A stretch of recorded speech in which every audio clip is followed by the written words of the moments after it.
Olá, galera, tudo bem? Aqui quem fala é Cleitiane e hoje nós vamos falar um pouquinho sobre o álcool, também conhecido como etanol. Ele não está presente somente no álcool em gel, mas em vários produtos das diferentes indústrias que nós temos no nosso país, como a indústria farmacêutica para produzir antissépticos e enxaguantes bucais, a indústria de bebidas para produzir vinhos, cervejas, na fabricação de detergentes e outros produtos de limpeza, na produção de biodiesel, na indústria de cosméticos para produzir perfumes, desodorantes, na indústria química para produzir solventes e algumas tintas, e também ele pode ser utilizado como combustível. Mas como é produzido esse etanol? Esse etanol, aqui no nosso país, ele é produzido por uma rota biológica, em que a matéria-prima principal é a cana-de-açúcar. Essa cana-de-açúcar, após plantada e colhida, é levada para a indústria, onde ela é lavada, separada de outros resíduos, é então trituradas em máquinas de picar e depois prensadas para extrair o caldo de cana. Esse caldo da cana vai para um tanque de decantação, onde alguns particulados são separados. Então ele segue para um aquecedor e então para os fermentadores ou dornas. Quando ele chega nessas dornas, ele encontra as leveduras. As leveduras são os micro-organismos utilizados na fermentação da sacarose. O principal micro-organismo utilizado é o da espécie Saccharomyces cerevisiae. Essa levedura expressa enzimas capazes de converter a sacarose nos seus monômeros de glicose e frutose. Então, esses monômeros de glicose e frutose são então convertidos por outro grupo de enzimas em etanol e gás carbônico.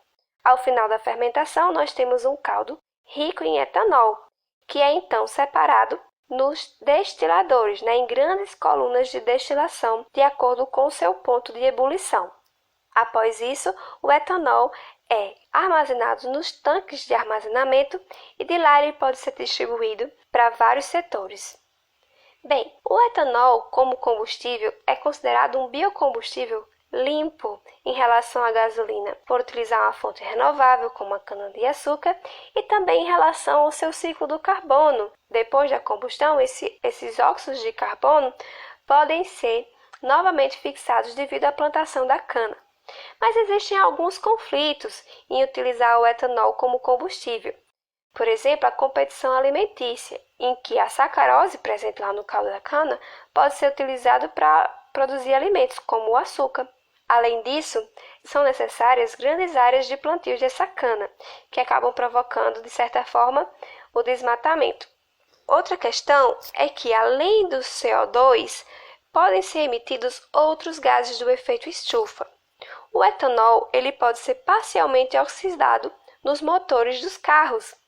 E aí, essa parcial oxidação acaba convertendo o etanol em etanol e água. Esse etanol é bastante tóxico e comprovadamente cancerígeno. E percebam que a emissão dele é maior para a queima do etanol do que para a queima da gasolina.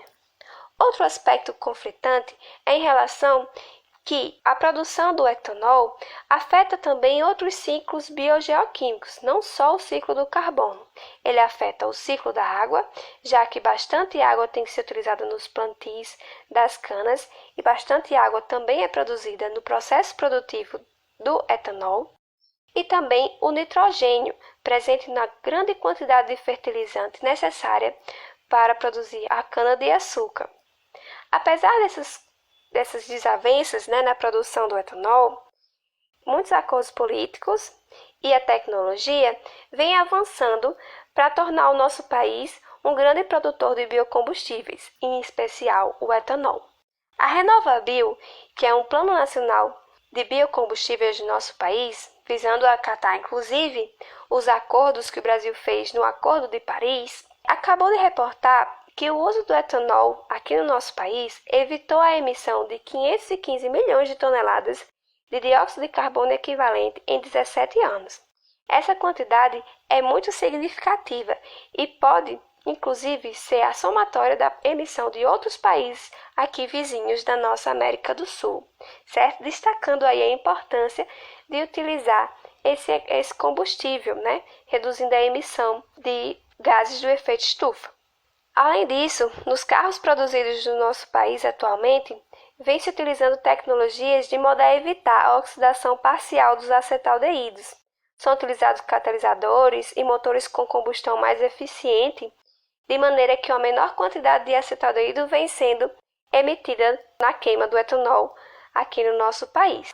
Outra tecnologia é produzir o etanol de segunda geração. Até agora, a gente viu o etanol de primeira geração, que é produzido a partir do caldo da cana.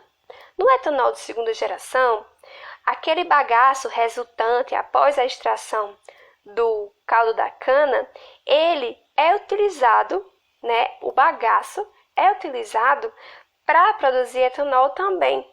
Só que aí, para conseguir fazer isso, é necessário realizar uma hidrólise enzimática antes do processo de fermentação que a gente viu lá.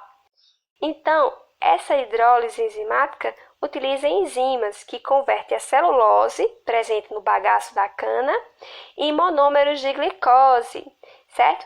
Que aí, quando é convertido a celulose em monômeros de glicose, é que essa glicose pode ir para o processo convencional de fermentação que a gente viu lá no começo. Hoje nós discutimos um pouco sobre o etanol, sua produção, aspectos ambientais e inovações. Vimos que o etanol pode sofrer oxidação e transformar-se em etanol. Essa é apenas uma entre várias reações de oxirredução que envolvem álcools como o etanol. Nas próximas aulas vamos conhecer as reações de oxirredução. Que tal participar?